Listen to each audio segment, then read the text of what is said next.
Salutations et bénédictions dans le nom puissant de Jésus-Christ, notre Seigneur et Sauveur. Nous sommes reconnaissants notre Dieu pour ces grands jours du 9 août 2020. Une journée vraiment spéciale et un enseignement spécial. Peut-être je vais surprendre beaucoup de gens, mais ce jour est un grand jour pour moi, un grand jour pour mon ministère. Parce que c'est aujourd'hui que j'ai été ordonné par le révérend Vince Finnegan, qui est venu des États-Unis pour confirmer mon ministère. Et je suis reconnaissant pour ce jour. Et je totalise pratiquement 11 ans depuis que j'ai été ordonné. 11 ans de sacerdoce. Sans l'appui de Dieu, ce n'est pas facile. Et c'est comme ça que nous allons commencer par la prière. Dieu éternel, je te rends grâce, toi l'unique et le seul vrai Dieu. Cette journée restera inoubliable et éternellement grandie à travers ma vie, à travers mon ministère. Au nom de Jésus-Christ, Père, c'est le jour éternellement où tu m'as confirmé que tu marchais éternellement avec moi au milieu des épreuves. Mais toi, tu m'as soutenu, tu m'as gardé. Grâce éternellement grandie au Saint-Esprit, grâce à ta parole. Au nom de Jésus-Christ, Père, nous recommandons ce jour entre tes mains saintes. Nous recommandons l'enseignement que nous allons partager entre tes mains saintes. Que les gens puissent bien comprendre, éternellement grand Dieu, ce qui est éternellement grand Dieu, les sacrifices éternellement grand Dieu pour toi. Et quand nous nous sacrifions pour toi, tu n'es pas injuste pour oublier notre travail. Et éternellement grand Dieu, tu nous fortifies, tu nous donnes la force. C'est toi qui nous donnes la force. Et nous voulons qu'à travers cet enseignement, que chaque personne puisse comprendre réellement que c'est toi qui fortifie un ministère, c'est toi qui fortifie un serviteur, c'est toi qui fortifie éternellement grand Dieu tes enfants par le Saint-Esprit. Et quand nous sommes fidèles, tant que nous resterons fidèles, obéissants et humbles, tu nous garantis des grandes choses. Merci pour cet enseignement. Et tous ceux qui vont écouter cet enseignement soient bénis par éternellement grand Dieu, les sacrifices dans l'exercice de notre sacerdoce, et que les gens qui suivront ces pas puissent comprendre éternellement grand Dieu, puissent trouver en nous un modèle à suivre pour la gloire de ton nom. Au nom de Jésus-Christ, notre Seigneur et Sauveur. Amen. Comme je le disais, c'est un grand jour pour nous et pour notre ministère, parce que nous connaissons l'histoire. Et je voulais commencer par rendre grâce à Dieu, Yahweh, qui m'a fortifié, qui m'a donné la force, qui m'a appelé à son service. Je ne le méritais pas, mais il m'a appelé tout simplement à son service par sa grâce. Et il m'a jugé digne et capable à son ministère que je suis en train d'exercer avec son concours et avec son aide. Je ne peux pas oublier également dans ce ministère mon épouse, Kabibi Soudi Lakoutoukwa, qui est un soutien fort à ce ministère, qui est mon épouse, qui est ma compagne de lutte, qui est ma compagne de combat. Et de tout le temps, il m'a soutenu à travers ma vie et dans les combats difficiles, les épreuves que nous traversons ensemble, les humiliations que nous traversons ensemble. Elle n'a cessé de m'encourager à tenir ferme par ses sages conseils. Et mes remerciements vont également pour que j'arrive en ce jour. 11 ans, ce n'est pas facile, sans que les gens puissent vous soutenir. Et mes remerciements vont également à tous les dirigeants de notre ministère et anciens de notre ministère de la Voie restaurée qui n'ont cessé de m'appuyer, de me soutenir à travers leurs conseils, à travers leurs prières, afin que je puisse arriver à ce jour. Ainsi que le partenaire serviteur qui ne sont pas de notre ministère de la Voie restaurée, mais qui se retrouvent à chaque instant à mon ministère et qui ne cessent de me soutenir. Je suis également reconnaissant à tout partenaire serviteur de Dieu dans le pays comme à l'extérieur du pays pour leur soutien à mon ministère, car je ne peux pas tout faire seul. Surtout dans les grands moments de troubles et persécutions, ces partenaires ont été toujours mes conseillers pour m'orienter, pour me soutenir même dans les prières.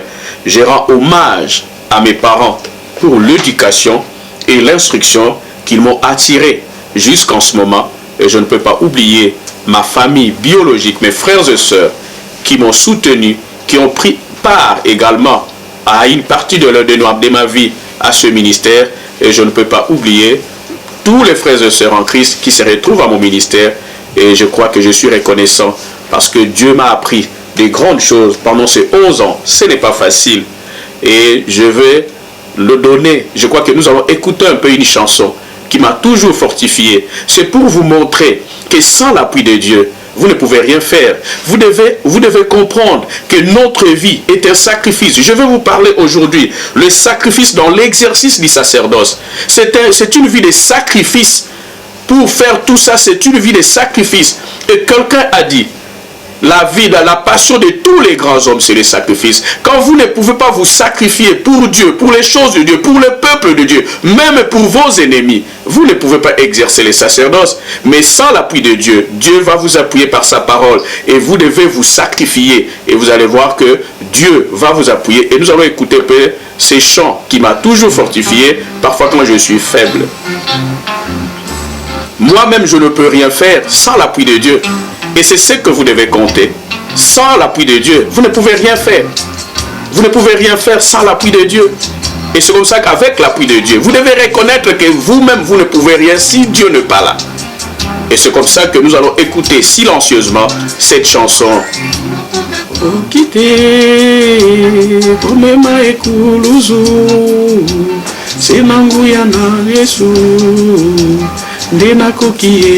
Moi-même, je ne peux pas porter la croix, la responsabilité sans l'appui de Jésus-Christ. Mais il y a la parole de Dieu qui nous fortifie, qui nous garde à chaque instant au moment des épreuves.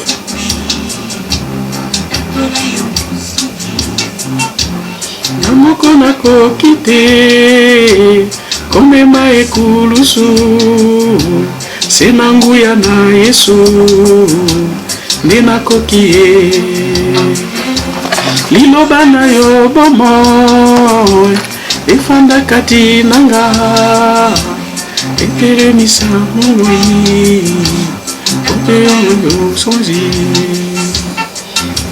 Yesu kolo nanga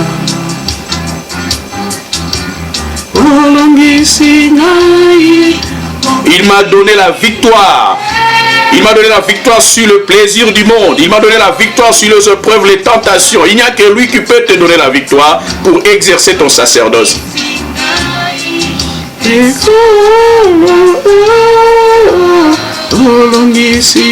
L'ivrognerie, l'impudicité, il n'y a que Dieu qui peut vous donner la victoire. L'obéissance, la soumission. Pas de voies de recours, de magie, la haute, la sorcellerie, non, la coutume.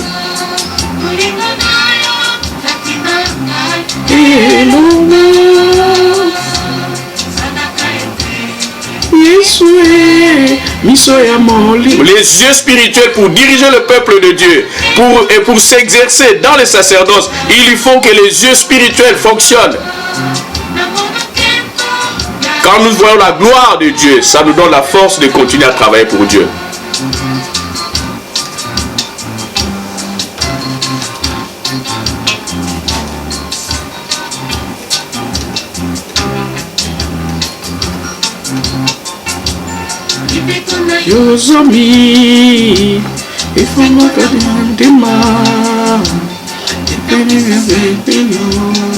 Le 10 commandements représente la parole de Dieu.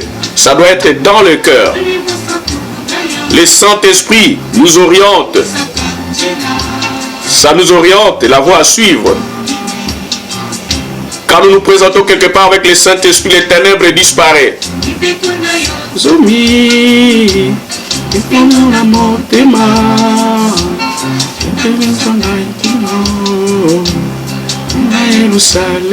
Jusqu'à la fin.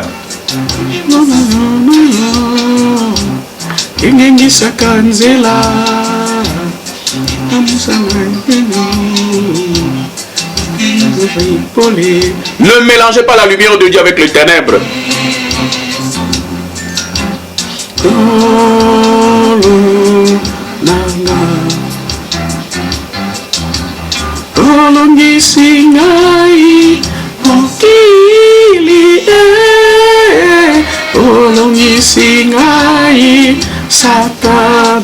Le diable et l'éternel perdant, il peut vous offrir, mais avec Dieu, vous serez victorieux. Vous allez vaincre avec les sacrifices.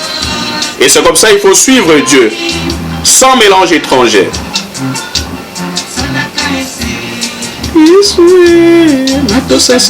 L'obéissance, la soumission à Dieu vous donnera la victoire dans votre mission sur cette terre.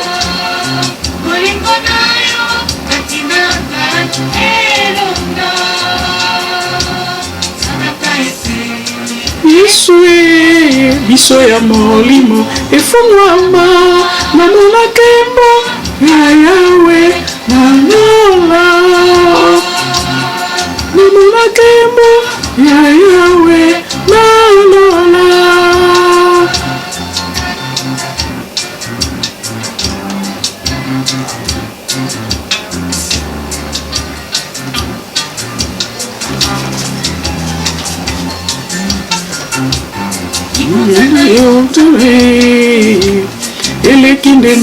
Il a envoyé son fils Jésus-Christ, c'est le prix qu'il a payé.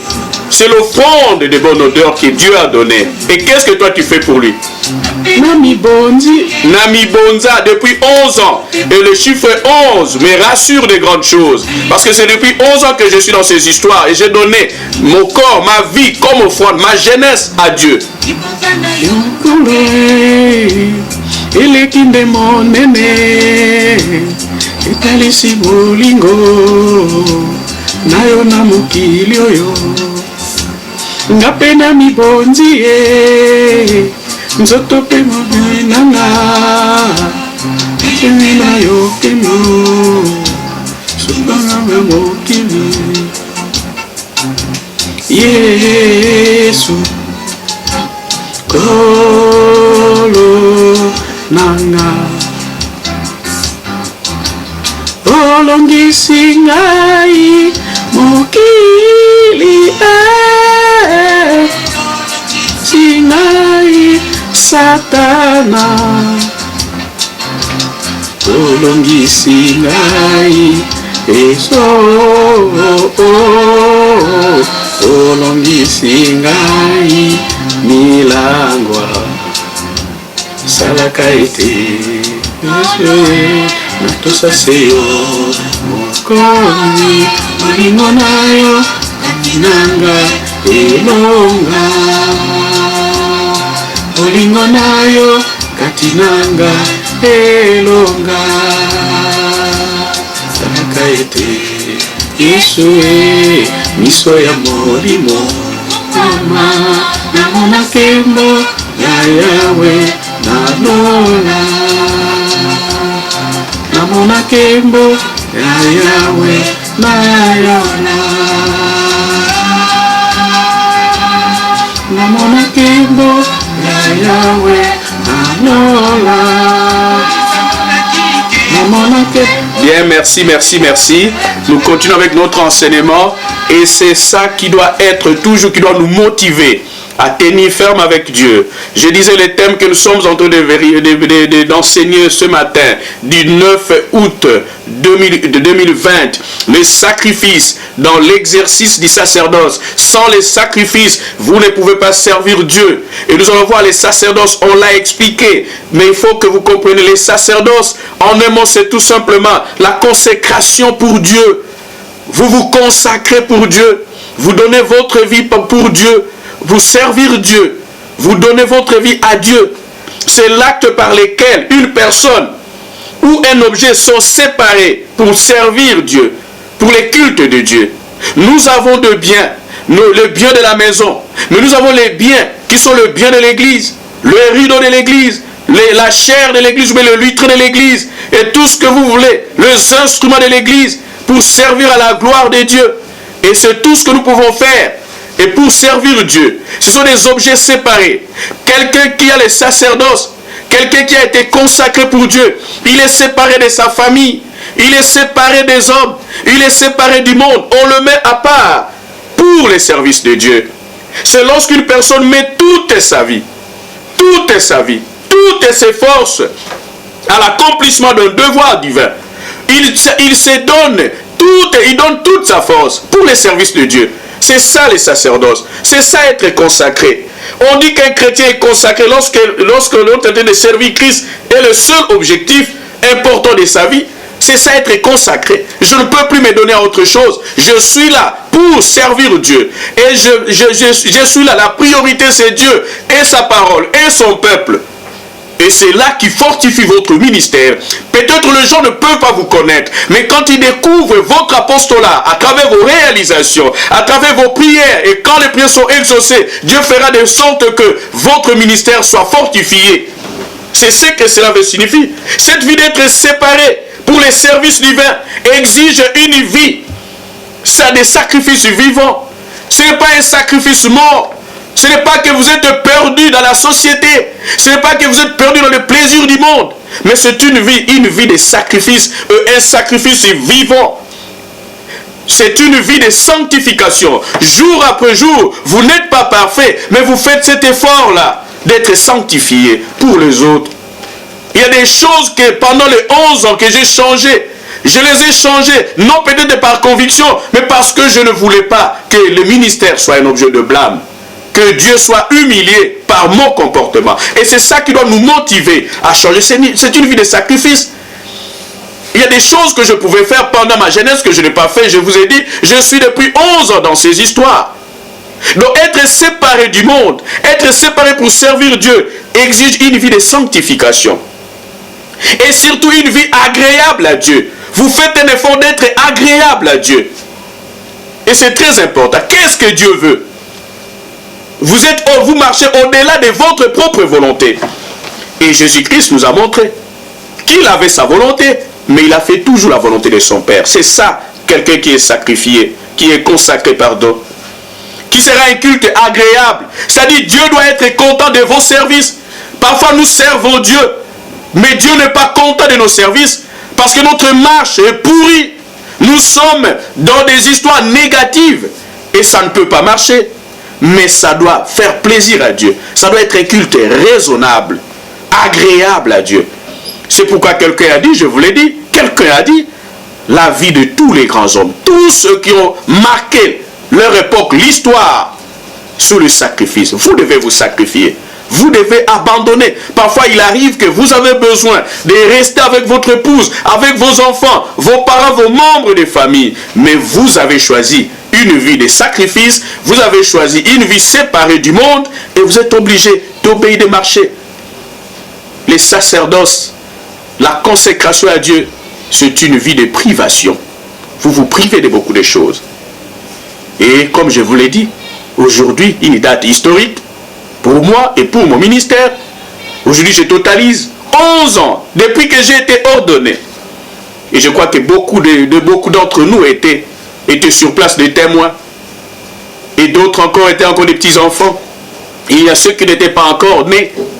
Mais c'était un jour formidable. Et je profite de cette occasion pour partager cet enseignement aujourd'hui. C'est très important. Le sacrifice dans l'exercice du sacerdoce. C'est une vie de sacrifice. Ce n'est pas facile au milieu des épreuves, des contestations, des adversités. Mais pendant 11 ans, nous avons tenu ferme grâce à vos prières, grâce à vos soutiens. Les chiffres ont une grande signification. Je vais parler comme du chiffre 11. Les chiffres ont une grande signification dans la parole de Dieu et dans la vie d'une personne sur cette terre. Et nous allons voir que signifie le chiffre 11. D'abord, je vous ai dit que je suis dans ces histoires depuis 11 ans. Quand j'avais 11 ans, j'étais déjà dans ces histoires. Le chiffre 11, c'est le symbole de la lutte intérieure. Vous luttez intérieurement, peut-être les gens peuvent me voir en train de rire, peuvent me voir en train de bénir les gens, de prier pour les gens, d'enseigner la parole. Mais, comme Paul le disait, lutte au dehors, crainte au dedans. Mais parfois nous traversons des épreuves. Et le chiffre 11, c'est le symbole de la lutte intérieure. Vous luttez intérieurement. Parfois vous ne pouvez pas partager ce que vous ressentez dans le cœur. Vous êtes en train de lutter intérieurement, dans le silence. Il faut que quelqu'un soit inspiré de Dieu pour qu'il sache ce qui se passe dans mon cœur. Et c'est une vie de chaque jour que j'ai traversé presque jusqu'à ce jour. Le chiffre 11, il représente aussi celui qui sort vainqueur des épreuves. Celui qui sort vainqueur, le chiffre 11 montre aussi celui qui sort vainqueur dans les épreuves. Des épreuves avec la connaissance qui en procède. Vous ne pouvez pas traverser la croix et rester le même. C'est-à-dire, chiffre 11 représente aussi celui qui sort vainqueur des épreuves. Mais avec la connaissance qu'il a appris, il a maintenant une expérience avec Dieu. C'est ça le chiffre 11. Il a appris quelque chose dans les épreuves. Ce n'est pas quelqu'un qui a traversé les épreuves et puis il est resté le même. C'est impossible. Et nous voyons Jésus-Christ. Je peux dire que je suis ouvrier de la 11e heure, de la dernière minute. Je n'ai pas de titre académique en théologie. Je n'ai pas fait des universités théologiques. Mais j'ai été choisi. Et c'est comme ça que Jésus-Christ, en Matthieu 20, verset 6, nous appelle les ouvriers de la 11e heure. Il y a des gens qui ont fait des universités théologiques à l'étranger. Mais moi, je suis venu seulement en dernière minute. C'est par la grâce de Dieu. Et nous voyons aussi, Jésus-Christ a choisi 12 de ses disciples. Il a choisi 12. Mais il y a eu la trahison. C'est une vie de trahison. Une vie de sacrifice pour les sacerdoces. C'est une vie de trahison. Mais ils sont restés 11. C'est 11 qui ont été fidèles du début à la fin. Nous étions nombreux. Mais aujourd'hui, je suis resté. Les 11 apôtres restants du Christ Jésus, suite à la trahison de Judas et suicide de Judas, ils sont restés 11. Mais pourtant, ils étaient 12. Donc le chiffre 11 a une grande importance. Ils sont restés 11. Il fallait qu'on remplace quelqu'un. Nous voyons aussi Joseph. Joseph a été trahi par ses frères. Frères et sœurs, la vie, l'exercice des sacerdoces exige des sacrifices. Nous voyons Joseph. Il a été trahi par ses propres frères et sœurs. Et souvent nous sommes trahis par ceux-là même que nous aimons le plus. Joseph qui a été trahi par ses frères.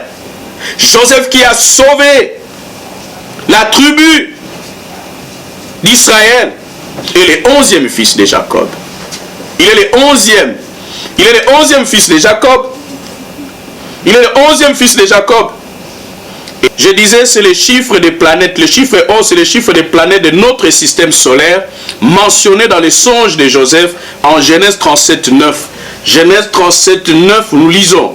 Il eut encore un autre songe. Joseph, 11e fils de Jacob, il eut encore un autre songe et il les raconta à ses frères. Il dit, j'ai eu un songe et voici les soleils, la lune et les 11 étoiles se prosternent devant moi. C'est-à-dire le chiffre 11, c'est le chiffre des planètes de notre système solaire mentionné dans les songes de Joseph. Donc 11 a toujours été la caractéristique de Joseph. Il était le 11e fils et il a vu ses frères se prosterner devant lui. Les chiffres 11 incitent aussi quelqu'un à avoir une nouvelle conscience. C'est-à-dire, je dois avoir une nouvelle conscience. Comment est-ce que nous devons nous orienter? Les chiffres 11 incitent quelqu'un à avoir une nouvelle conscience en y apportant sa sagesse et sa vision. C'est ça les chiffres 11. Incite quelqu'un à avoir une nouvelle conscience en y apportant la sagesse et sa vision. Maintenant, vous pouvez faire de votre ministère, par votre vision, vous pouvez faire asseoir votre vision, ce que Dieu vous a communiqué. C'est ça le chiffre 11. C'est le chiffre 11, c'est le chiffre de l'illumination. C'est-à-dire, Dieu vous éclaire davantage et de l'éveil spirituel. Les chiffres 11 est le chiffre de l'illumination, c'est-à-dire éclaire l'esprit, vous éclaire spirituellement et l'éveil spirituel. Dans les chiffres 11, vous devenez une source d'inspiration. Une personne qui est capable d'apporter la lumière aux autres. C'est ça les chiffres 11. Les chiffres 11 vous aider à élever la conscience spirituelle. Aller au-delà de la conscience spirituelle. Vous devez élever la conscience spirituelle. C'est les chiffres 11. Les chiffres 11, vous êtes le messager, l'illuminateur et l'enseignant. C'est-à-dire vous êtes l'éclaireur. Les chiffres 11 vous dit de vous connecter avec les êtres supérieurs pour les découvrir et pour vivre votre mission et votre but. C'est ça les chiffres 11.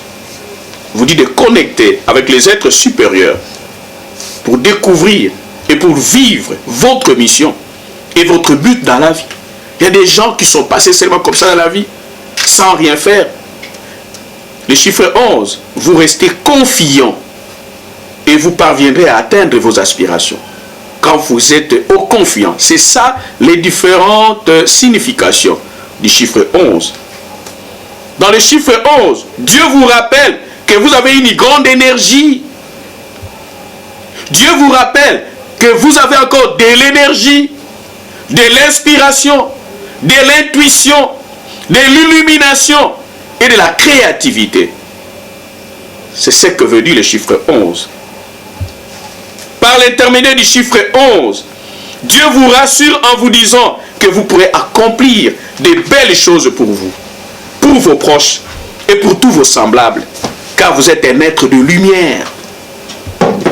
Dans l'intermédiaire du chiffre 11, Dieu vous rassure en vous disant que vous pourrez accomplir de belles choses pour vous, pour vos proches et pour tous vos semblables, car vous êtes un être de lumière. Mais vous pouvez réussir tout cela dans le chiffre 11 avec la foi. Quand vous avez de la foi, tout se mettra en place facilement afin que vous arriviez à vos réelles inspirations.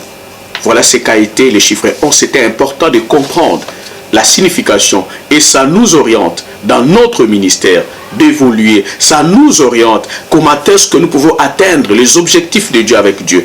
C'est un chiffre très important à retenir. Et nous sommes en train de voir l'enseignement. N'oubliez pas, l'enseignement, ce n'est pas le chiffre 11. Mais comme nous avons totalisé 11 ans de sacerdoce, nous avons pensé vous donner quand même des explications pour que vous compreniez.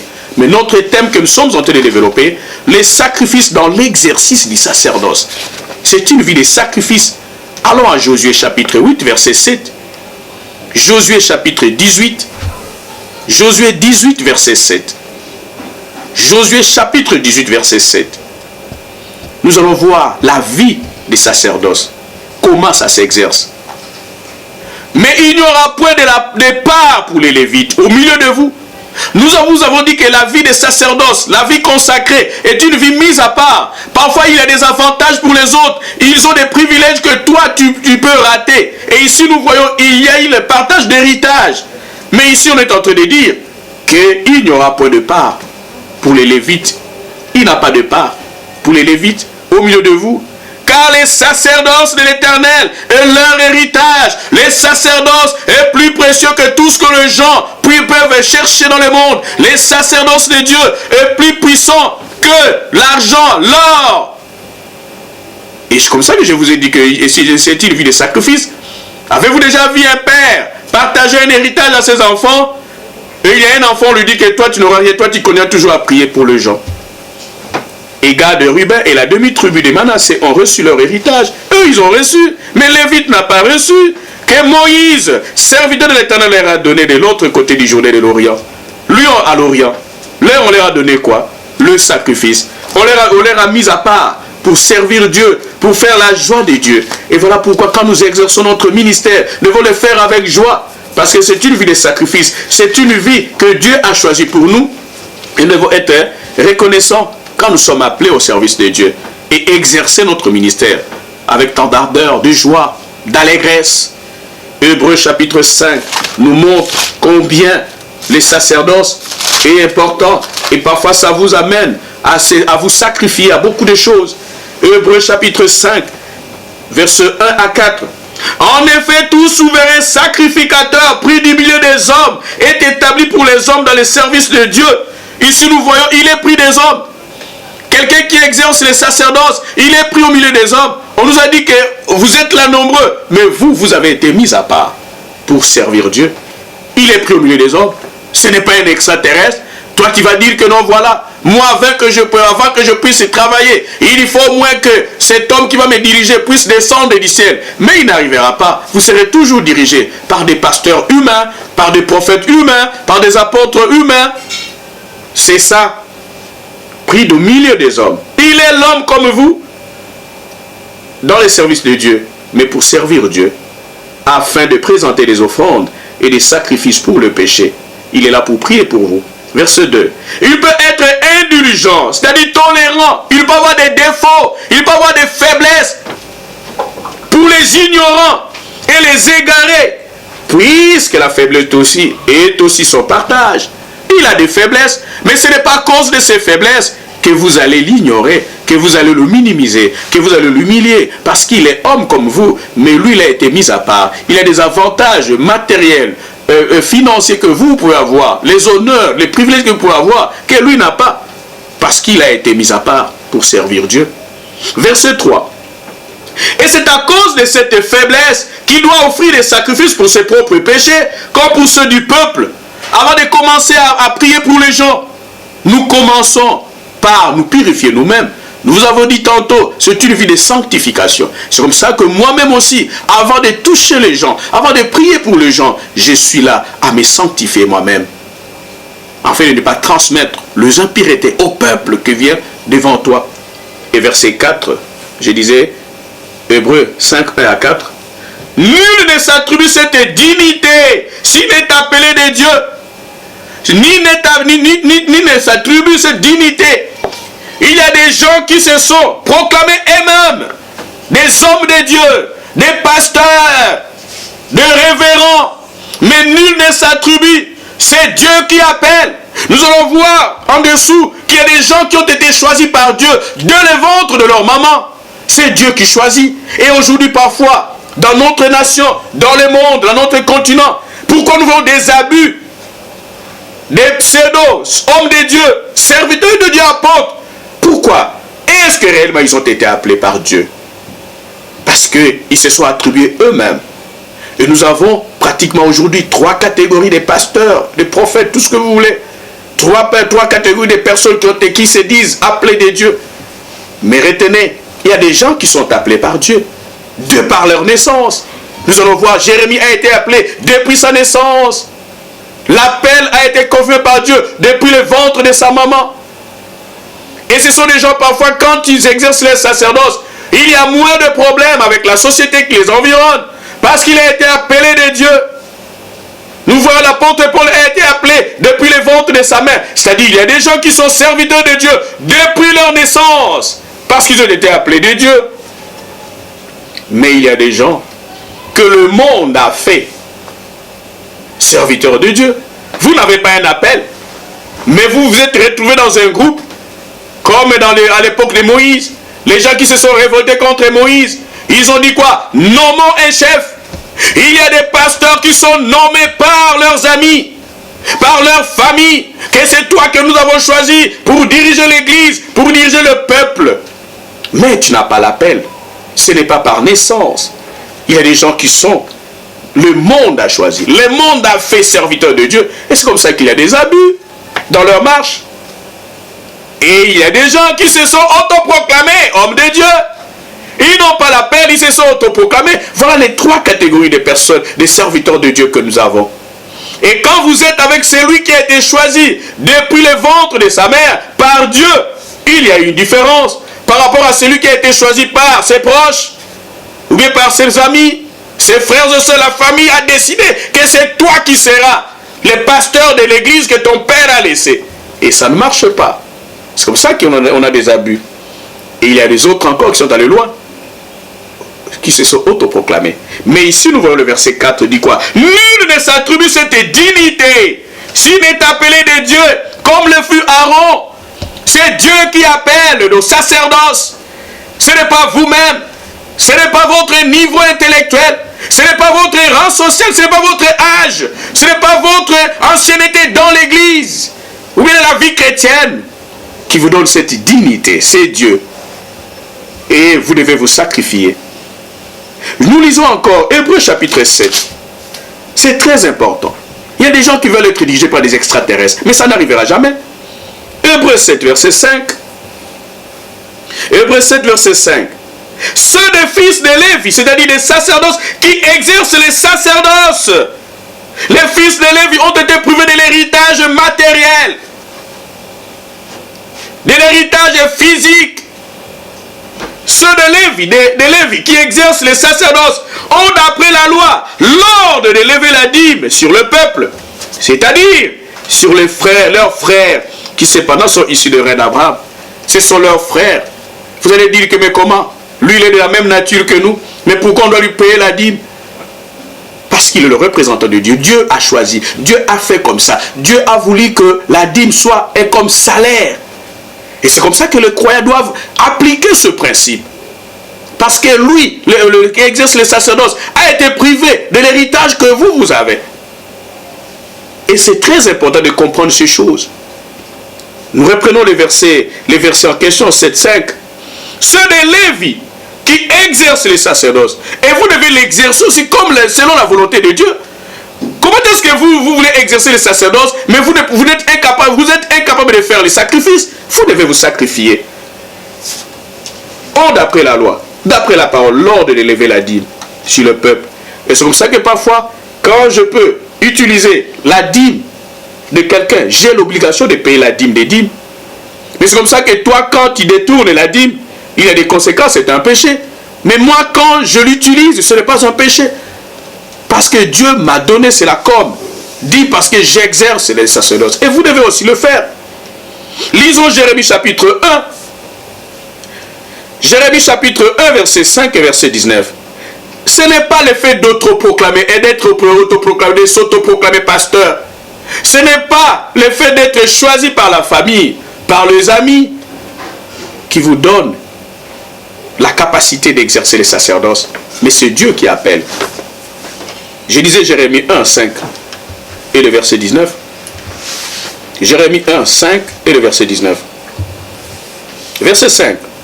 Avant que je t'eusse formé, ici c'est Dieu qui parle à Jérémie. Avant que je t'eusse formé dans les ventres de ta mère, je te connaissais. Et avant que tu fusses sorti de son sein, je t'avais consacré, je t'avais mis à part, je t'avais choisi. Cher homme de Dieu, vous qui voulez exercer le sacerdoce, vous l'exercez tout simplement parce qu'il n'y a pas d'emploi dans vos pays. Vous l'exercez tout simplement parce que vous avez besoin d'argent. Faites attention. Il faut être appelé de Dieu. Verset 5, je réponds. Jérémie 1, 5. Avant que je t'eusse formé dans les ventres de ta mère, je te connaissais.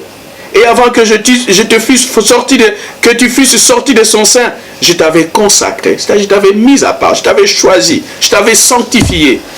Je t'avais établi. C'est Dieu qui établit prophète des nations. Il y a des gens qui sont au programme prophète des nations. Mais parfois, il n'a même jamais été en Angola. Mais il s'autoproclame prophète des nations.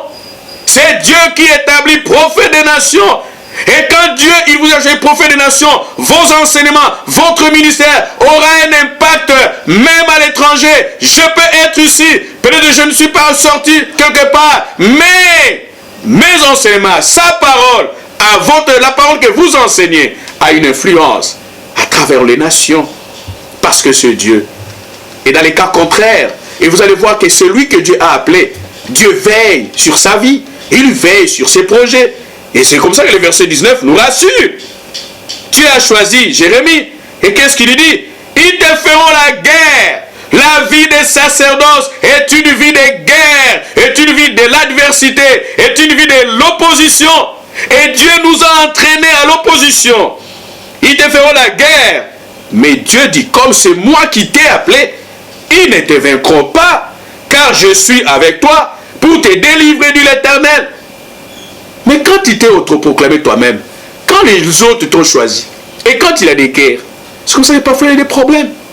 Mais Dieu rassure que c'est lui qui nous a protégés depuis les ventres de nos mamans. Et l'apôtre Paul, c'est la même chose. Cher homme de Dieu, serviteur de Dieu, qui t'a appelé, qui t'a choisi, qui t'a mis à part, la famille, la coutume, la tradition, les amis, le frère et sœur, qui, Galates chapitre 1, verset 10 à 16, nous voyons aussi l'appel. Où est-ce que l'appel de Paul a commencé? Je disais Galates 1, 10 à 16. Verset 10. Maintenant, est-ce que la faveur des hommes que je désire, ou celle de Dieu? Est-ce que je cherche à plaire aux hommes? Frères et sœurs, l'exercice des sacerdoces exige des sacrifices, exige des disciplines. Quand vous êtes là encore à plaire aux hommes, rien ne peut marcher. Rien ne peut marcher. Quand vous exercez les sacerdoces, vous n'avez pas de parents dans l'exercice de votre sacerdoce. Je le respecte, je me soumets à leur éducation, à leurs instructions, à la lumière de la parole de Dieu. Dans les cas contraires, quand ils sont en dehors de la volonté de Dieu, vous pouvez être mes parents, mes frères et sœurs, mes amis, mes proches. Je ne marche pas. Je ne marche pas. Parce que je ne suis pas là à favoriser. Le favoritisme, ce n'est pas dans les sacerdoces. Je cherche à plaire à Dieu. Si Dieu est content, même si tout le monde m'abandonne, quelqu'un a dit, même si mon père et ma mère peuvent m'abandonner, Mais l'Éternel sera toujours l'objet de mes louanges. Parce que j'ai pris l'engagement devant Dieu. Pas devant mon épouse, pas devant mes enfants, pas devant ma famille, pas devant mes amis, même pas devant le ministère, l'avoir restauré, mais devant Dieu. Et voilà pourquoi quand je suis dans le bon, personne ne peut me donner des exigences qu'il veut le faire, parce que c'est Dieu. Si je plaisais encore aux hommes, la suite du verset 10, je ne serais pas serviteur de Christ. Quand tu es là pour plaire aux hommes, tu ne peux pas exercer le sacerdoce. Verset 11. Je vous déclare, dit Paul, frère, que l'évangile qui a été annoncé par moi n'est pas de l'homme, n'est pas de l'homme, n'est pas de ma famille, n'est pas de mes parents, n'est pas de mon ministère l'avoir restauré. Ce n'est pas l'évangile que les gens veulent imposer que tu dois enseigner ça. Non. Je ne l'ai pas reçu d'un homme. Verset 12. Car je ne l'ai ni reçu, ni appris d'un homme qui, quel que soit sa nature, mais par une révélation de Jésus-Christ. Ce que nous sommes en train de faire, c'est Dieu qui nous inspire. Verset 13. Vous avez su, en effet, quelle était autre femme a conduit dans le judaïsme. Ici, Paul, tu sais qu'il était. Comment j'ai persécuté à outrance et ravagé l'église de Dieu. Parce qu'il était zélé par les traditions, les coutumes. Quelqu'un qui est zélé sur la coutume, la tradition, les plaisirs du monde, l'argent, ne peut pas exercer les sacerdoces. Les sacerdoces n'est pas votre place. Vous pouvez enseigner, vous pouvez chanter pour Dieu, vous pouvez tout faire pour Dieu, mais les sacerdoces, ce n'est pas pour vous. Verset 14. Et comment j'ai été plus avancé dans le judaïsme que beaucoup de ceux de mon âge et de ma nation étant animés d'un zèle excessif pour les traditions de mes pères. Bokoko nangai, yabatata nangai bakoki ko simba yangote. Pour la zoloba awazalaki zélé na misala ya bokoko, na misala ya coutume ya batata na ye. Mais alobi tangu babenga kiye tana ye kokaki asalelaki nzambe ndenge sengeli sacerdoce ezali pona mutu nyonso te tozali komona yango mutu nyonso mingi bamibengi lelo tozali komona makambo ebele bebi na makambo ya nzambe basali ya nzambe mingi bakomi kosala oyo esengeli akei na université ayekoli diplôme azwi diplôme na ye na théologie ntango aye afongolisi église yango tozali komona makambo ya bozoba eto ekoti ebele na makambo ya nzambe me tomoni bakategori misatu pe ezali na bao babenga bazali pe bato bazali na bambeba kasi soko ofandi na ye okomona yo moko efandeli na ye na nzambe efandeli na bato ekozala kaka différent mpona nini babenga ye tomoni exemple ya Jérémie tomoni exemple ya Paul ale babenga ngai oyo abenga ye uta libumu ya mama na ngai tozali na basali ya nzambe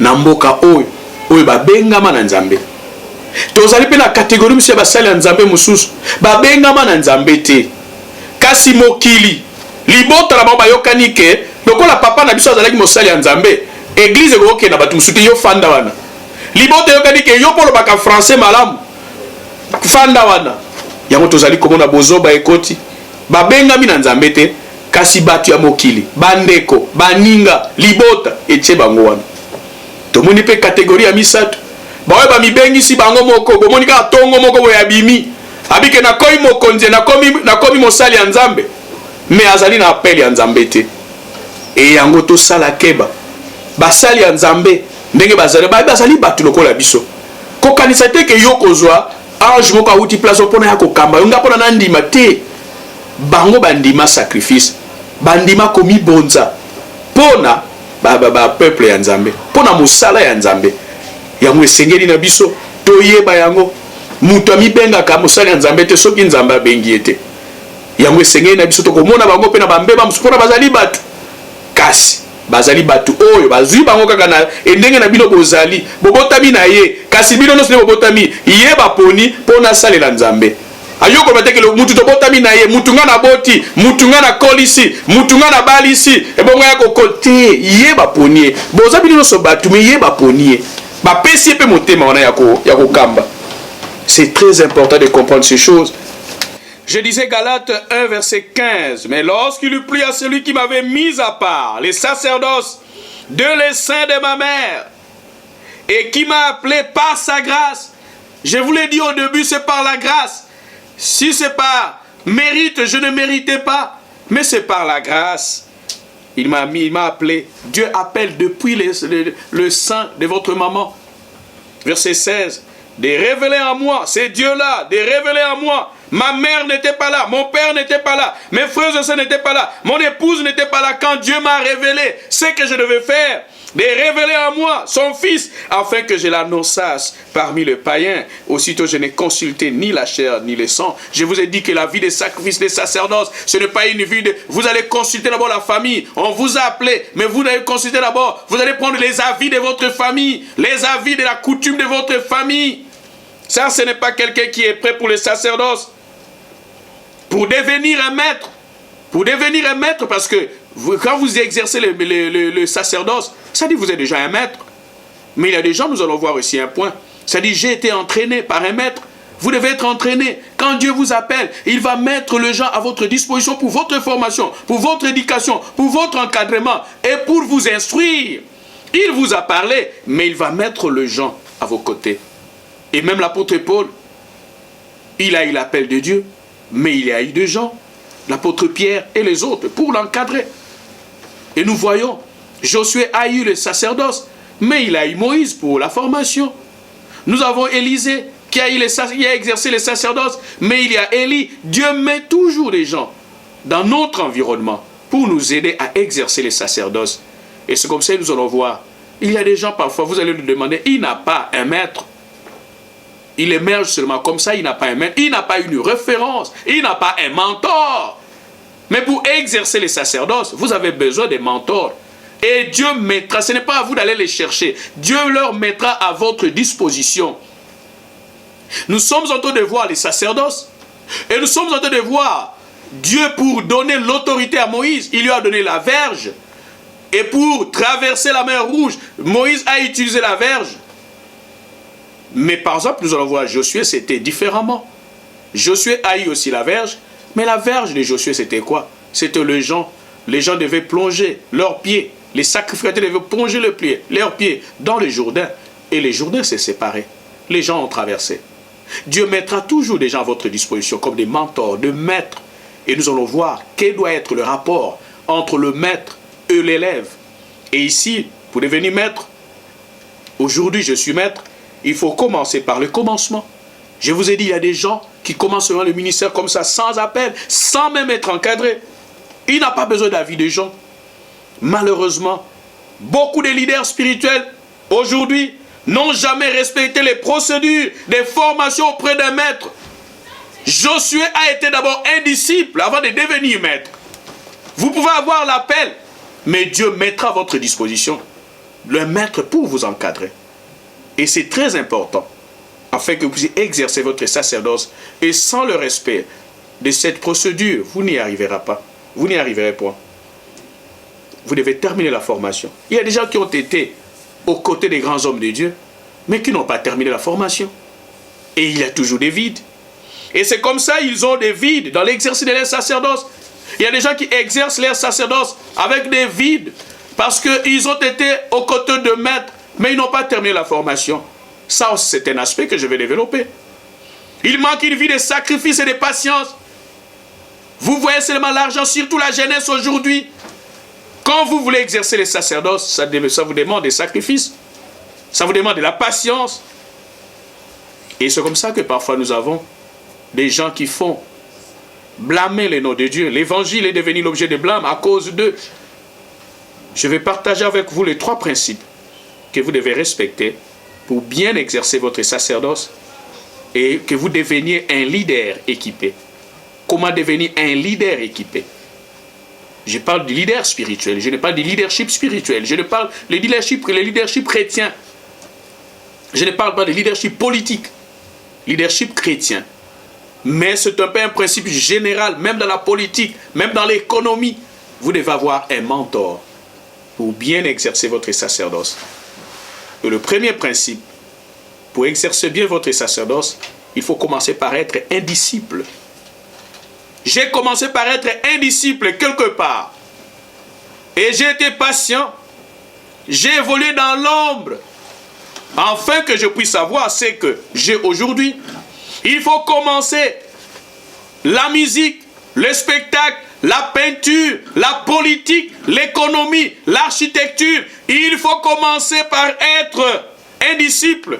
Quand on grandissait, on voyait des maçons construire des maisons. Mais il y avait toujours des gens qu'on appelait des boy maçons. C'est ça être un disciple. Il faut commencer par être serviteur. Il faut commencer par être un suivant. Un disciple, c'est un serviteur. C'est un suivant. J'observe. Comment est-ce qu'il le fait? Un disciple, c'est celui qui apprend la science ou l'art libéral. Un disciple, c'est celui qui suit la doctrine d'un autre et qui s'attache à ce principe. Quand on voit votre maître, vous êtes les reflets de votre maître. Et Jésus-Christ, dans les sacerdoces, il a respecté ce principe, comme nous allons le voir tantôt. Un disciple, c'est qui? C'est quelqu'un qui risque sa vie. Il peut risquer sa vie pour son maître. C'est ça un disciple. Et Jésus-Christ nous donne un modèle à suivre pour devenir, pour exercer votre sacerdoce full. Je vous ai dit, nous avons des exemples de Moïse et Josué. Josué n'a jamais quitté la tente de Moïse. Il a appris auprès de Moïse. Et il faut avoir un maître, aussi un mentor. Il ne quittait pas la tente de Moïse. Et nous allons voir, parfois Moïse était là avec Josué. Et il a avancé. Mais la différence, Josué a eu la verge comme sacrificateur. Des gens pour l'aider dans l'exercice de son sacerdoce. Mais Moïse a eu la verge physique. Nous avons Élie et Élisée. Parfois un disciple, parfois les gens viennent ici que non, je vais devenir serviteur de Dieu, je vais devenir pasteur et révérend, alors je vais être beaucoup aux côtés de toi parce que je veux que tu puisses me former. Mais ça ne se passe pas comme ça. Parfois vous pouvez venir pour que je puisse vous former pour la parole de Dieu. Mais je peux vous envoyer aller m'épuiser de l'eau. Mais est-ce que vous allez accepter? Mais comment est-ce que moi, je me suis habillé comme ça en costume et puis il m'envoie de l'eau? Et là, tu ne peux pas être maître. Ça commence tout par être un disciple. Nous allons voir Élisée a bénéficié de la double portion du sacerdoce, de l'onction d'Élie. Mais ce qu'il faisait, ça n'avait rien à voir avec le spirituel. C'est ça un disciple. Parfois, ce que le maître va vous demander n'a rien à voir avec ce que vous voulez faire, vous voulez devenir. Mais ça vous exige la patience, l'obéissance, la soumission. Et nous avons exercé toutes ces choses. Et nous pouvons lire quand même 2 Rois chapitre 3, 11 à 12, nous allons voir Élisée, un grand homme de Dieu. Mais nous allons voir ce qu'il exerçait auprès du maître. Son maître était Élie. Il y a des gens qui n'ont pas de maître, il y a des gens qui n'ont pas de repères, il y a des gens qui n'ont pas de références. Lisons 2 Rois 3, 11 à 12. Mais Josaphat dit, n'y a-t-il ici aucun prophète de l'Éternel par qui nous puissions consulter l'Éternel?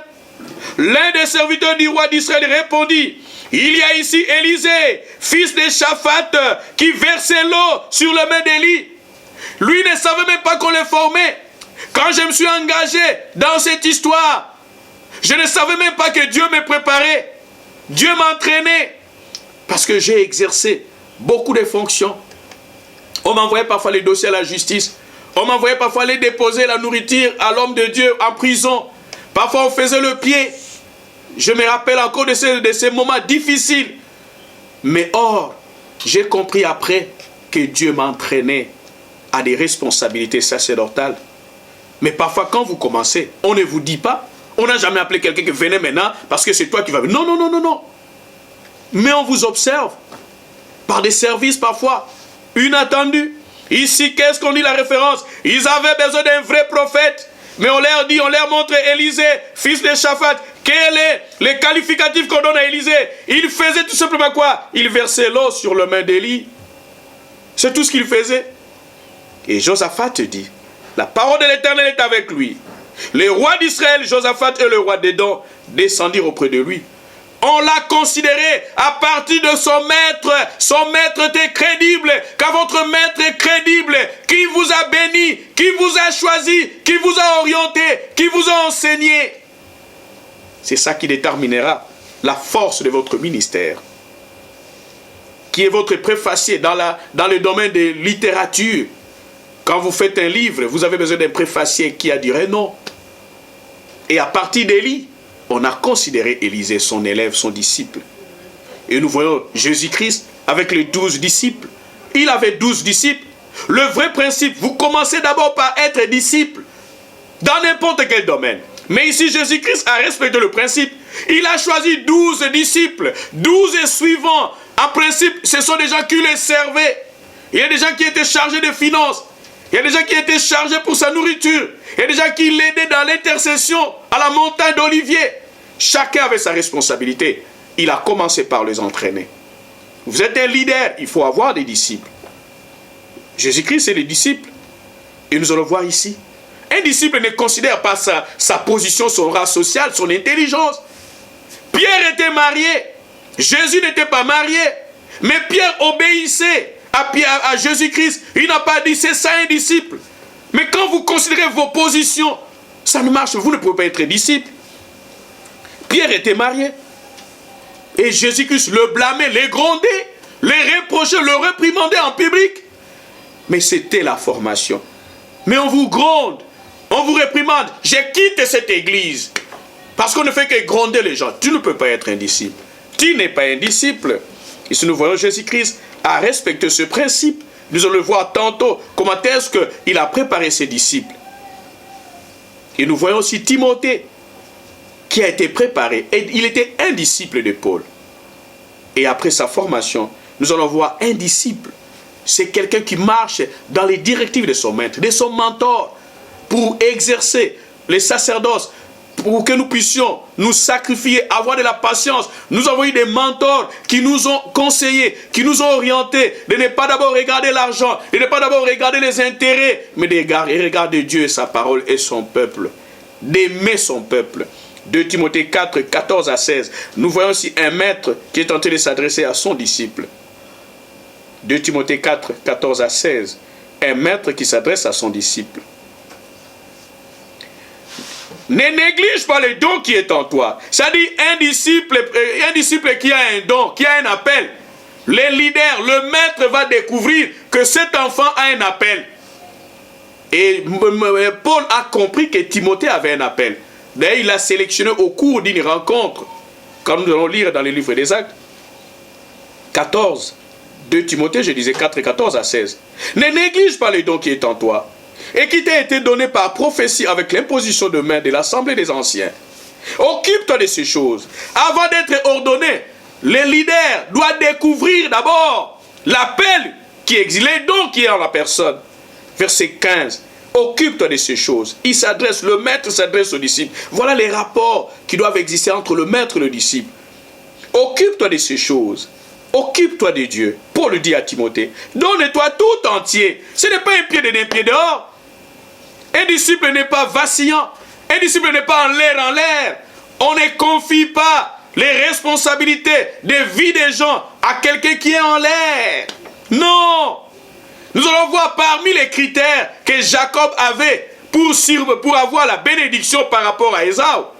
La Bible nous dit que Jacob était un homme tranquille, c'est-à-dire un homme posé. Donne-toi tout entier à elle, afin que tes progrès soient évidents pour tous. Veille sur toi-même. Ici, c'est le maître qui insiste. Veille sur toi-même et sur ton enseignement. Persévère dans ces choses, car en agissant ainsi, tu te sauveras toi-même et tu sauveras ceux qui t'écoutent. Voilà les messages d'un maître à son disciple. Il faut commencer par être d'abord disciple avant de devenir maître. Il y a des gens qui se sont autoproclamés des maîtres, mais ils n'ont pas de repères. 2 Timothée, chapitre 3, verset 10. Nous sommes en train de voir comment commencer par être disciple. Tous ces grands hommes ont commencé par être des disciples. 2 Timothée, je disais 3, 10 à 15. 2 Timothée 3, 10 à 15. Le maître Paul s'adresse aux disciples de Timothée. Verset 10. Pour toi, tu as suivi de près mon enseignement. Un disciple, c'est quelqu'un qui est toujours aux côtés de son maître pour apprendre. Il doit comprendre, il connaît son maître plus que tout le monde. Je connaissais la vie de mon mentor plus que même ses propres enfants. C'est ça un disciple. Je connaissais sa volonté. Je connaissais ses intentions plus que ses proches. C'est ça un disciple. Pour toi, tu as suivi de près mon enseignement, ma conduite, mes résolutions, ma foi, ma douceur, ma charité, ma constance. Paul donne des critères. C'est comme ça qu'en tant que leader, quand nous exerçons les sacerdoces, nous devons avoir des qualités que nos disciples peuvent imiter et exercer même après nous. Paul avait des qualités. Et n'oublie pas, il dit parfois quelque part, soyez mes imitateurs, parce qu'il avait des qualités que les gens pouvaient imiter. Quelle est la qualité, vous, en tant que serviteur de Dieu, que les gens peuvent imiter, que vous allez léguer aux disciples? Verset 11. Mes persécutions. Timothée voyait comment est-ce que Paul était persécuté. Mes souffrances. La vie sacerdotale n'est pas une vie prestigieuse. Vous serez humilié, vous serez ridiculisé, vous serez déconsidéré. Mais il faut tenir ferme. Il rappelle à Timothée, verset 11, mes persécutions, mes souffrances. À quelle souffrance n'ai-je pas été exposé à Antioche, à Icône, à Lystre, je peux citer, ailleurs, à Yolo, partout je peux citer. Quelle persécution n'ai-je pas supporté? Et le Seigneur m'a délivré de toutes. Quand Dieu vous a appelé, frères et sœurs, quand Dieu vous a appelé, vous aurez des combats. Ici, Paul dit qu'il avait des combats, des persécutions. Mais parmi les faux frères, dans l'église, les soucis que lui donnaient toutes les églises. Mais il a tenu ferme. Et il rappelle à Timothée que mais Dieu m'a délivré de toutes. 12.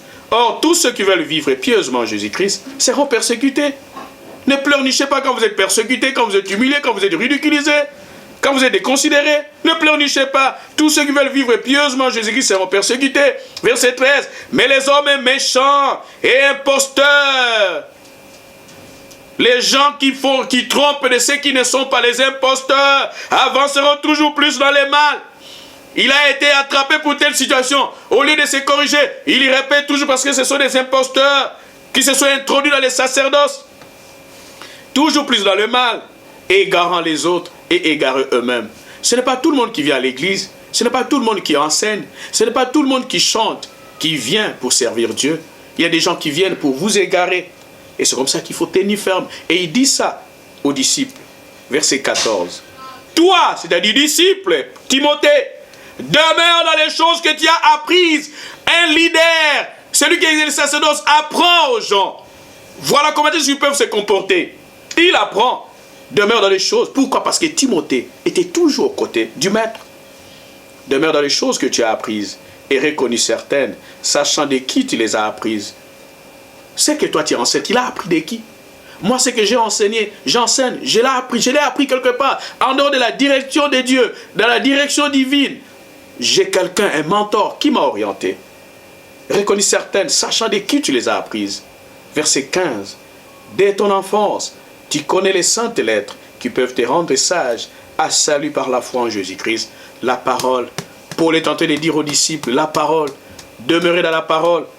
Bien, maintenant, nous allons voir, après avoir terminé les rapports entre Paul et Timothée, maintenant, quand un disciple progresse dans sa fidélité, dans l'exercice de sa soumission envers le maître, qui l'encadre, qui le forme, et maintenant il peut devenir un collaborateur. Et nous voyons Jésus-Christ a respecté cela. Nous lisons Jean chapitre 15, versets 15 à 16. Deuxième étape, nous avons parlé, première étape, pour devenir un leader complet, full, il faut commencer par être un disciple. Mais il y a des gens parfois qui passent directement du néant et au maître directement. Mais il faut être un disciple. Et maintenant nous voyons le verset 2. Vous devenez maintenant un collaborateur.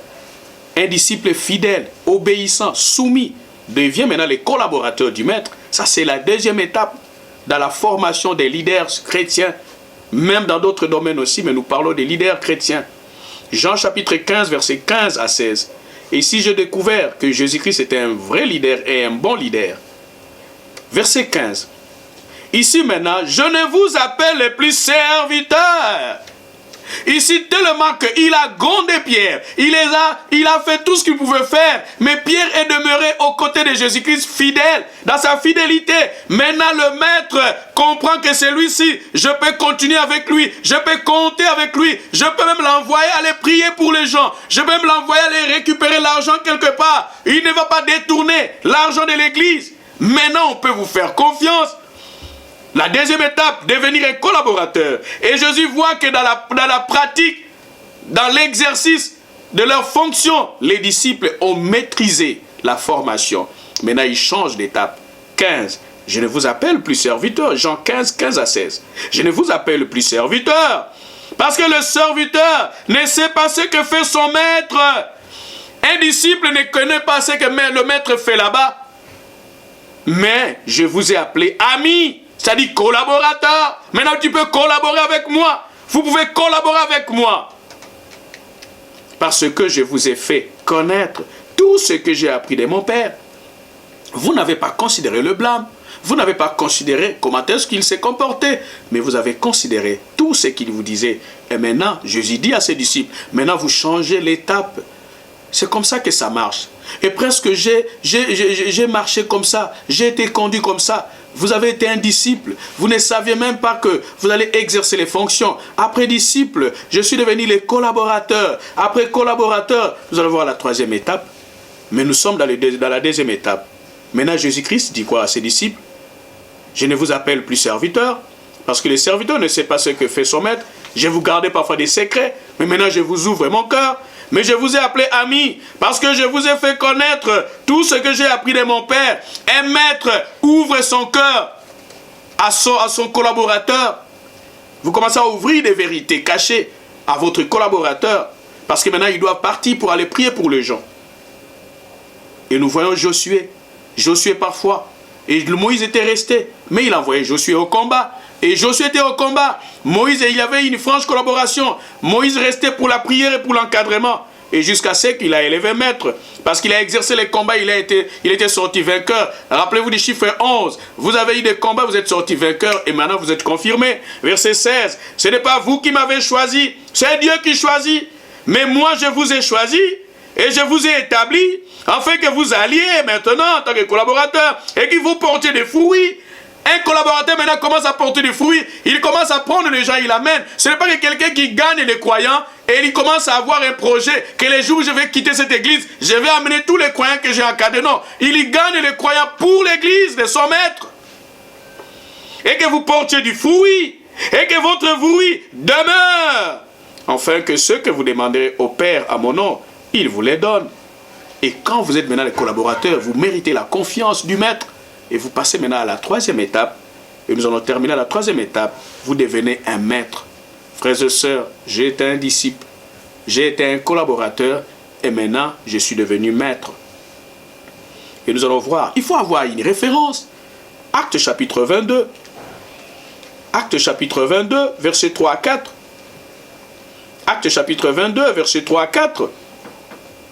Ici, Paul a été entraîné dans des responsabilités. Avant d'exercer son ministère, il y a eu la formation dans l'ombre.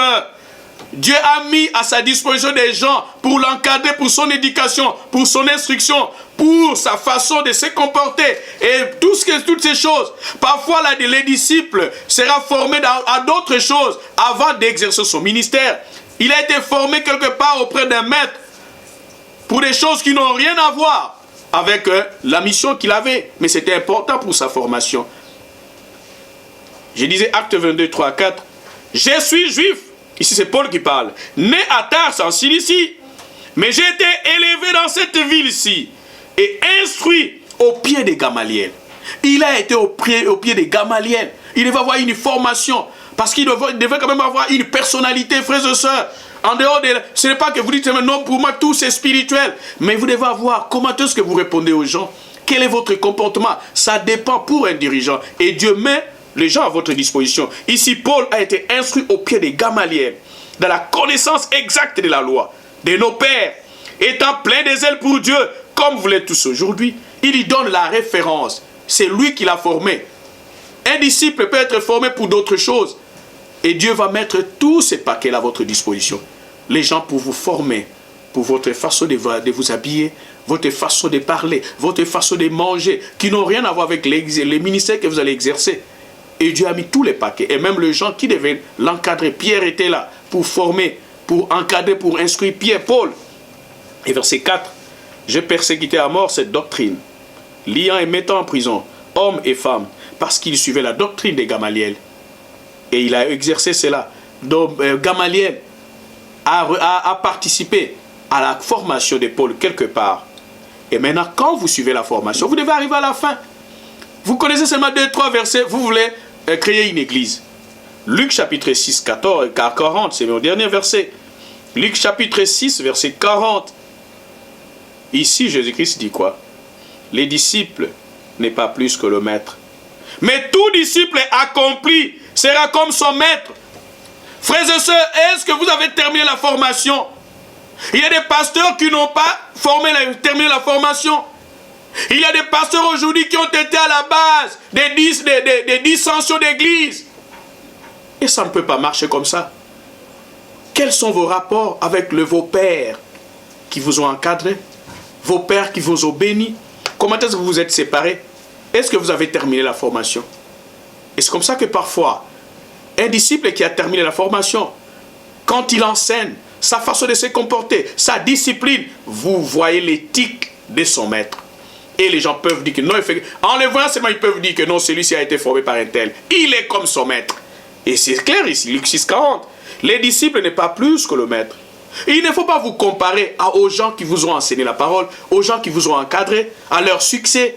Parce que Dieu a permis que vous soyez à leur côté, mais vous ne serez jamais supérieur à leur réalisation. Mais Dieu peut vous orienter autrement. La Bible nous dit Moïse ne peut être comparé à personne par des miracles qu'il a opérés. Personne ne peut être comparé à Moïse. Mais nous voyons ici que Josué a fait quelque chose que Moïse n'a pas fait. Josué a arrêté les soleils. Ça, Moïse ne l'a pas fait. Mais cela ne fait pas de Josué supérieur à Moïse. Nous voyons Élisée. Il a reçu la double portion. Mais Élie a réalisé de grandes choses avec Dieu, des miracles, et il avait la puissance du feu. Mais Élisée ne peut pas se comparer. Il ne faut pas vous comparer au maître. Dieu peut vous utiliser autrement que le maître, mais vous gardez l'éducation de base de votre maître. Et c'est ce que vous devez, c'est ça qui doit vous animer. Mais nous voyons Élisée. Élisée est déjà mort. Il avait reçu la double portion. Élisée est déjà mort. Mais nous voyons ses os ressusciter quelqu'un de mort. Ça, Élie ne l'a pas fait. Et Jésus-Christ lui dit quoi à ses disciples? Si vous demeurez en moi, vous ferez des choses beaucoup plus grandes que ce que moi je n'ai pas fait. Et nous savons que les apôtres Pierre et les autres, Paul même dit quelque part que je parle en langue plus que vous tous. Mais Jésus-Christ n'a pas parlé en langue. Jésus-Christ n'a pas parlé en langue avec interprétation. Mais les apôtres l'ont fait. Nous pouvons travailler avec Dieu. Nous pouvons travailler avec les hommes de Dieu. Et ils peuvent nous préparer. Mais nous ne pouvons pas nous comparer au maître. Le maître reste toujours le maître. Et c'est comme ça que dans l'exercice, frères et sœurs, de notre sacerdoce, nous avons eu l'amour de Dieu. Nous avons vu les gens de Dieu déplacer des montagnes pour nous. C'est une vie de sacrifice. C'est une vie de persécution. C'est une vie d'échec parfois. De pauvreté parfois. Et nous voyons des exemples comme Paul. Je sais vivre dans l'humiliation et je sais vivre dans l'abondance. C'est toute une vie de sacerdoce. Ça exige des sacrifices. Ça exige un appel de Dieu. Et les attaques peuvent venir. Mais vous allez voir que Dieu sera toujours votre aide. Parce qu'il a garanti à Jérémie. Et il peut le faire encore à d'autres. Et j'encourage aux jeunes gens, ou à ceux qui aspirent au sacerdoce. Mais voilà comment est-ce que le principe, et ça a été toute une vie. Je vous ai dit que depuis 11 ans, que je suis dans ces affaires.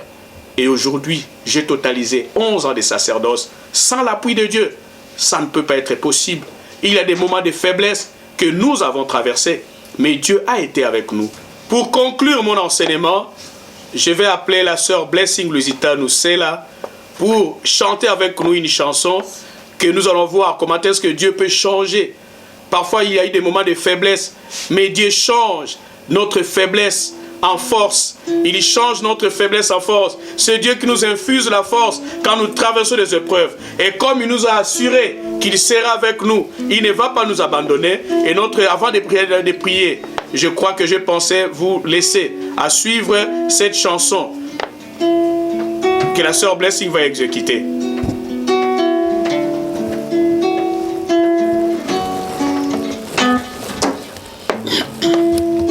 Suivez attentivement cette chanson, les paroles édifiantes. Alors je crie la nuit, le jour, au maître de ma paix. Seigneur absolu de ma vie, révèle-moi tes sentiments éternels. Alors je crie la nuit, le jour, au maître de ma paix. Seigneur absolu de ma vie, révèle-moi tes sentiments éternels.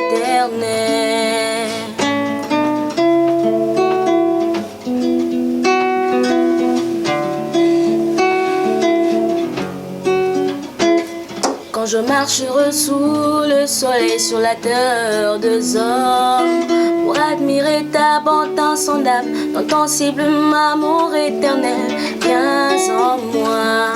Quand je marche sous le soleil sur la terre des hommes, pour admirer ta bonté insondable, dans ton cible amour éternel, viens en moi.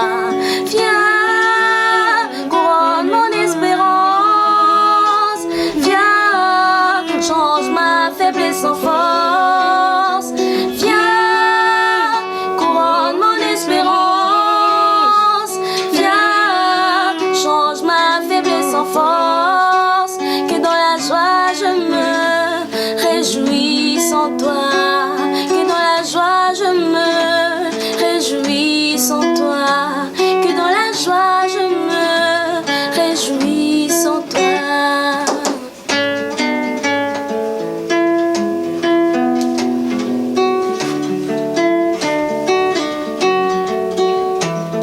Je contemplerai tes merveilles, créateur de l'univers. Confiance sauveur, auteur de ma vie, que ta douceur soit sur mon être, Dieu d'amour. Je contemplerai tes merveilles, créateur de l'univers. Confiance sauveur, auteur de ma vie, que ta douceur soit sur mon être, Dieu d'amour. Viens, couronne mon espérance, viens, change ma faiblesse en force, viens, couronne mon espérance, viens, change ma faiblesse en force, que dans la joie je me réjouisse en toi, que dans la joie je me réjouisse en toi, que dans la joie je me réjouisse en toi. Bien, merci, sœur Blessing. C'est Dieu qui nous donne la joie et c'est lui qui change notre faiblesse en force dans les épreuves. Et c'est ça qui nous a permis de tenir pendant 11 ans au milieu des épreuves. Je vais faire la prière. Dieu éternel, Dieu tout-puissant, créateur des cieux, la terre et tout l'univers, tu restes Dieu à jamais. Éternel grand Dieu, tu as été avec nous. Éternel grand Dieu, depuis notre tendre enfance. Éternel grand Dieu, tu nous as soutenus au milieu des épreuves, des dangers. Éternel grand Dieu infantile. Éternel grand Dieu, tu n'as pas permis. Éternel grand Dieu, que nos vies, éternel grand Dieu, s'arrêtent quelque part. Parce que tu avais un plan merveilleux pour nous. En ce jour, éternel grand Dieu, je reconnais, éternel grand Dieu, que c'est dans ce but que j'ai été épargné de tous ces dangers. Que c'est dans ce but que j'ai été gardé. C'est dans ce but que j'ai été réservé. C'est dans ce but que j'ai été mis à part, afin de mener ton peuple jusqu'à un bon port. Continue, éternel grand Dieu, à t'exercer en moi, à exercer puissamment ta parole en moi. Le Saint-Esprit puisse à jamais me fortifier, me garder au milieu de toutes les épreuves. Dans le nom puissant de Jésus-Christ, que cet enseignement, éternel grand Dieu, soit une bénédiction pour quiconque l'entendra. Au nom de Jésus-Christ, Dieu, que nous apprenions à être fidèles à toi. Au nom de Jésus-Christ, éternel le grand Dieu, augmente en nous la force, éternel le grand Dieu, parce que c'est toi qui produis en nous le vouloir et le faire. Sans ton appui, sans ton impulsion, éternel le grand Dieu, nous ne pouvons rien. Au nom de Jésus-Christ, merci, éternel le grand Dieu. Nous te sommes reconnaissants pour la vie, le mouvement et l'être. Merci, éternel le grand Dieu, pour avoir pourvu à nos besoins, à chaque instant que nous en avions eu besoin, à chaque instant que nous en aurons besoin. Au nom de Jésus-Christ, merci pour notre formation au sacerdoce, éternel le grand Dieu. Tu as mis des gens, éternel le grand Dieu, pour nous soutenir sur tous les aspects, dans le prière, spirituellement, financièrement, matériellement, physiquement, éternel le grand Dieu, quand nous étions faibles. Éternel le grand Dieu, merci. Éternel le grand Dieu, pour ta parole que nous avons prononcée, ta parole que nous avons déclarée. Éternel le grand Dieu, puisse toucher le cœur des gens. Que ce jour, une fois de plus, soit béni, non seulement par moi, non seulement ma famille, mais toute la famille, la voie restaurée et tous ceux qui se retrouvent à notre ministère, au nom de Jésus-Christ, afin que nous continuions à répandre ta parole à travers le monde, la mission que tu nous as donnée, au nom de Jésus-Christ. Merci pour ces frères et sœurs qui ont joué à la technique, qui ont exercé leur ministère des chantres. Tu as été avec eux, afin que cet enseignement, ces programmes soient tels que nous l'avons conçu. Au nom de Jésus-Christ, merci éternel pour l'endroit qui nous a reçus. Dans le nom puissant de Jésus-Christ, notre Seigneur et Sauveur. Amen. Amen.